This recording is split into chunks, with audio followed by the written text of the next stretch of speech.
Hi, I'm Sarah Noble, your host for the Modern Day Intuitive Podcast. For over 25 years, I've been on a spiritual journey, searching, learning, expanding, and growing. I've traveled the world, led by my heart, on a quest to know myself so that I can support others. This podcast was created from my deep desire to help you connect with your intuition and to inspire you to create a life where the impossible becomes possible and you live into your sacred dreams and desires. Thanks for being here and enjoy the show. Hello, my loves. Welcome to the show today. Thank you for being here. Great show today that really touched my heart. Jordan and I go on a journey to visit his inner child, his little boy that was so scared at a really young age. So thank you, Jordan, for just being so vulnerable and really going there deep with me. I appreciate you. So Jordan is here. He's in the middle of a big life transition, and he's leaving his job to follow his purpose and passion, like so many of you that listen to these readings. And as he's standing on the threshold, it feels as if it's as big as the Grand Canyon. And he's looking for guidance on how to traverse this incredibly terrifying space. And so this reading takes us on a journey where we look at how your tendencies to overcomplicate what is truly quite simple and the reasons that we might do this.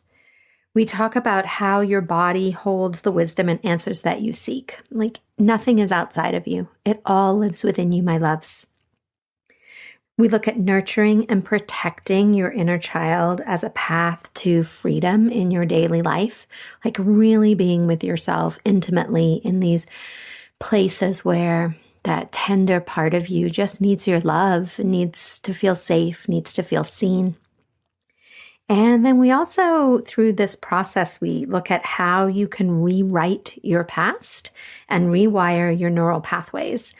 And this I first learned in studying the Andean traditions, where they talk about how we can actually change the past. We can change our future and we can change our past. Like we go back and we rewrite the way the memories live inside of us. And I know on my own healing journey, this was such profound work.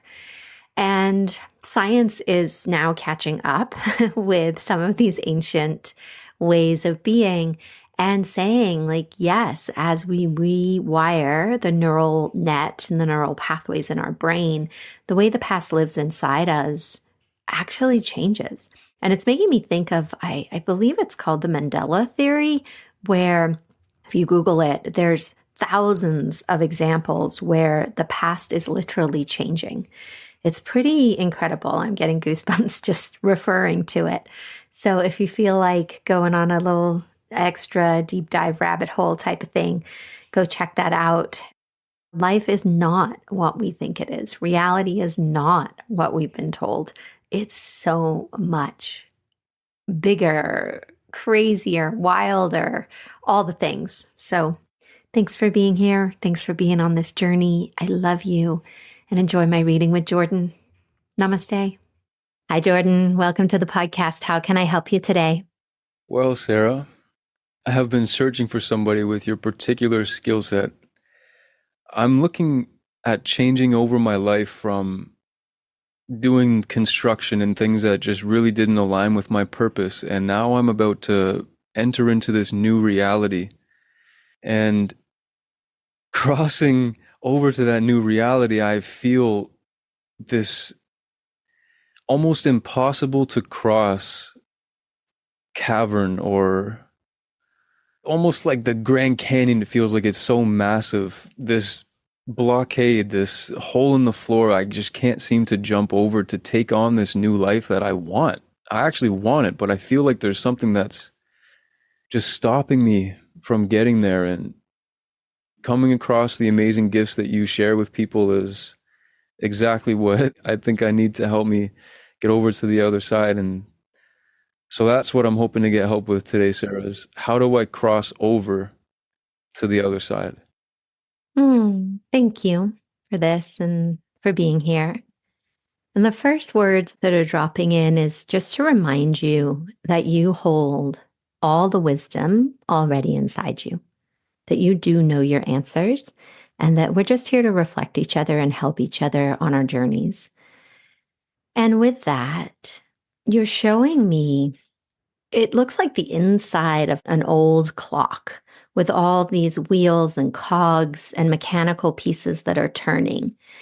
And with the sense that there's this tendency in you to overcomplicate things that are really quite simple and that you have the answers for, and yet you get caught in this process of thinking that it needs to be more difficult than it actually is. So, as I share that with you, what do you make with that? Well, I definitely do that. I'm actually about to go and have a conversation with the people who are welcoming me into this new space, being able to take on healing full time. And I have to have this conversation about the details of, okay, well, what are my work hours going to be like? What will I be paid? So on and so forth. And it really is a simple conversation. There's a certain set of questions that you ask, a certain set of answers you receive, and you move forward. But I've noticed that I've been so terrified of going ahead and asking these questions that I've actually made lists of, okay, well, what can I actually offer these people? Am I actually worth what I think that I'm worth? And creating so much chaos and just digging deeper and deeper into the hole. I definitely do that, overcomplicate things. Hmm. So, the word you use, I believe, is terrifying, right? Like there's something there for you. It's quite potent if it feels that massive. Where does that live in your body? The word terrifying? Yeah, like when you were speaking back to me and telling me about these questions and this part of you that's quite terrified, where does that live in your body? Like, is there a sensation? Is there a feeling, a pain? How does that represent itself? Huh, now that you direct my consciousness towards it, it's actually a restrictive sensation in my chest, on my heart specifically. Are you familiar with this sensation? Yeah, yeah, I am. What do you know about it? I know that I don't like to feel this way, and I know that I've felt this way many times in my life, and that it's a feeling that I create. It's a feeling that I get when I know what to do, but I'm terrified to do it.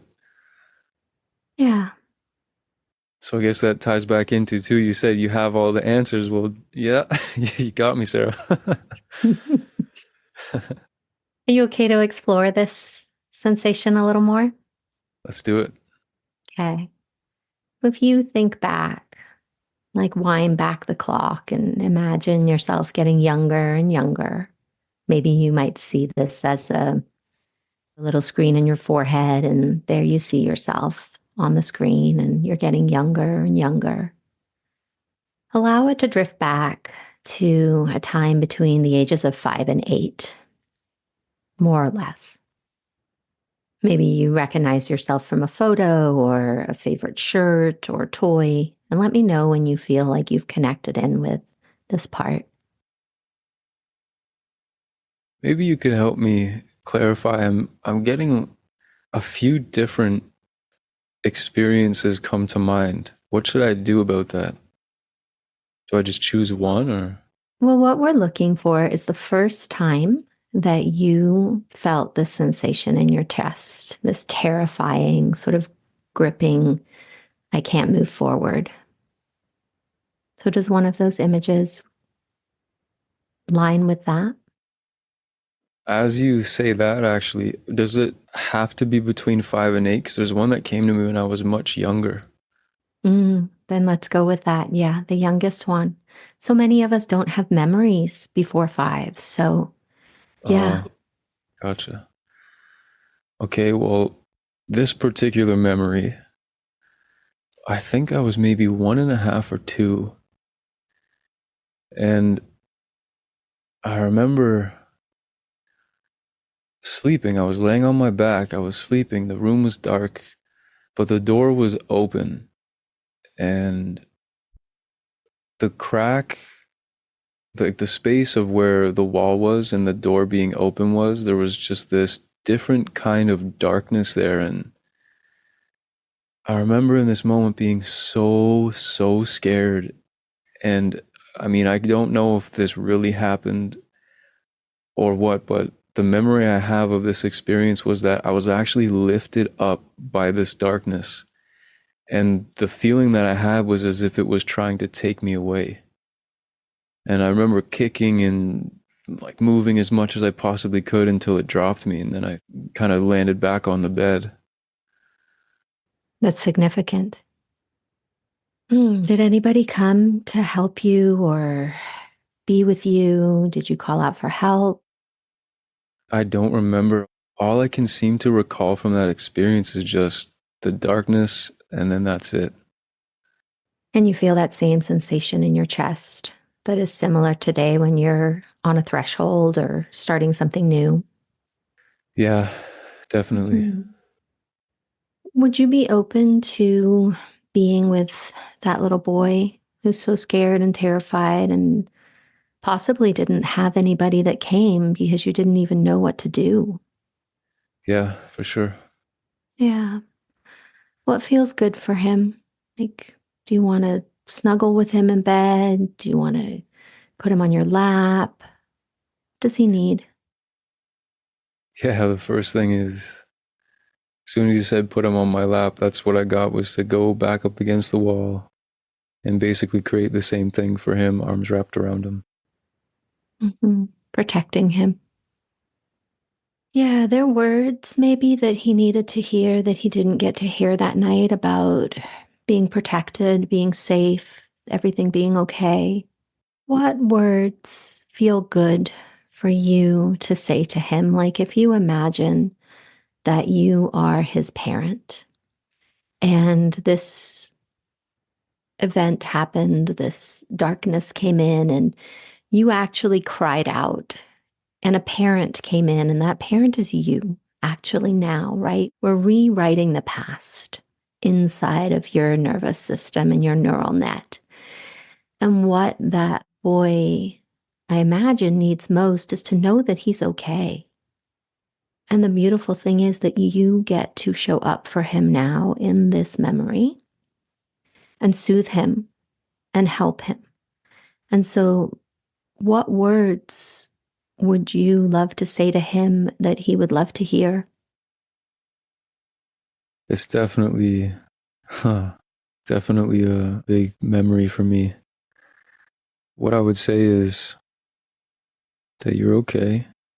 I'm here, you're safe. And I would ask questions, try to figure out what happened so that he could be seen, so that he could be heard. And then I'd probably hit him with a bit of wisdom. Well, how about stay inside the memory, like instead of third person? It's so powerful if you can really be in first person with him, like you are his protector right now. You are snuggling him, holding him on your lap. You're letting him know that he's not alone, that you are here to protect him from the darkness. You're here with him always. No one is going to trouble him or harm him, that you can send the darkness away. Would you like to do that? Definitely. Mm-hmm. So there is your image as you're in this memory. Let him see you send the darkness away. Well, happiness, I suppose, in the simplest sense. Just now there's play and laughter. And I could definitely feel, as you were asking me to say things, that it was so difficult. Like I felt like it was impossible to actually say what I wanted to say there. But now in that memory, the lights are on. There's laughs, there's love, there's safety. It's amazing. Is there anything else he needs from you right now? Just a gigantic hug. Mhm. So when that hug is complete and it feels good and correct for you, imagine that memory inside a golden bubble and see him there with the lights on, and he's happy and he's playing and he knows that he's safe and he knows that you are always there for him, no matter what, in every moment. And maybe you want to give him a high five or a kiss goodbye and just let him know that he only has to call and you're right there. And then just let that memory fade, seeing him smile, seeing him safe, seeing him happy. And you just let me know when you're complete. I'm good. So see yourself just back here today in this time and space talking to me. How does your chest feel? That sensation in your chest? Well, it's gone. It feels open, free. What do you want to do with that space? Fill it with as much love as possible. And now if you take this space filled with love and possibility, and you come back to this place we started with this threshold of leaving an old life behind and stepping into a new life, what do you see differently? Well, when I first imagined it, it was literally like there was a chasm and a separation. Everything was black except for some symbolic references to either life. And now everything's illuminated. And I can see that this massive chasm actually wasn't even there the whole time. Pretty cool. Yeah. So as you go into your meeting today, what do you want to ask for? I want to ask for exactly what I know that I deserve. What's the energy you're taking with you into that meeting? Gratitude, love, and a wonderful sense of confidence. What are you taking away from our call today? Well, firstly, that you're awesome. That's number one. We're reflections of each other. Don't forget. And number two, that, yeah, like you said at the very beginning, you have the wisdom within you, you have the answers. And it's just a matter of deciding to actually look within yourself and to change the narrative of what you keep telling yourself. And that there really isn't anything holding you back from what you want to create for your life other than the obstacles which you create for yourself. Yeah, everything is alive within us, right? The wisdom and the obstacles. We create it all. But the beauty of that, right, is that the obstacle becomes the very thing that we need to move us forward. It isn't something that's in the way, it's the medicine. Yeah, very well said. I'm definitely also taking away a feeling of lightness. Yeah, I feel fantastic, Sarah. Thank you. Thank you. And thank you for being so vulnerable and for really going there with me. I appreciate you. I appreciate you too. Does this feel like an okay place to land today? Yeah, definitely. Thank you for being here today and making your personal and spiritual growth a priority in your life. To learn more about connecting with your dreams and your intuition so that you can create a life full of possibilities, visit me at www.sarahnoble.com and see how we can create magic together. A big thank you from my heart to yours for making the planet a better place for us all.